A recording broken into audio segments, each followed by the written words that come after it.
اکثر یہ کہا جاتا ہے کہ زمانوں میں سب سے طاقتور زمانہ تو وہ تھا جب احرام مصر کی تعمیر ہو رہی تھی،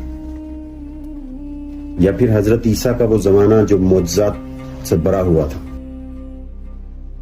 بلا شبہ ایمانی طور پر تو حضور صلی اللہ علیہ وسلم کا وہ عظیم اور بابرکت زمانہ تھا جب حضور اپنے اصحاب کے ساتھ حیات ظاہری میں موجود تھے،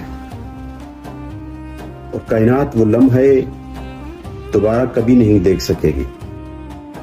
مگر اب یہاں پہ ایک منطقی حقیقت کو سمجھنے کی ضرورت ہے کہ وہ ادوار تو اپنی برکتیں سمیٹ کر تاریخ کا حصہ بن چکے ہیں۔ حضور صلی اللہ علیہ وسلم کا وہ دور، اس کی فضیلت اور نوریت تو اپنی جگہ۔ آپ کے پاس سب سے جو قیمتی اور طاقتور لمحہ ہے وہ آج موجود ہے، جہاں پہ آپ عمل کا اختیار رکھتے ہیں۔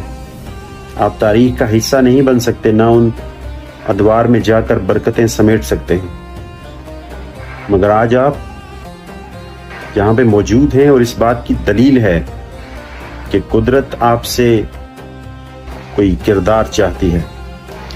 فضیلت ماضی اپنی جگہ وہ بڑی ہو سکتی ہے، مگر جو طاقتور لمحہ ہے وہ آج موجود ہے۔ قدرت چاہتی ہے کہ آپ ایک کردار ادا کیجیے، کیونکہ آپ اس دنیا کے سٹیج پہ موجود ہیں، آپ کے ہاتھ میں مائک ہے اور آپ سپاٹ لائٹ کے اندر ہیں۔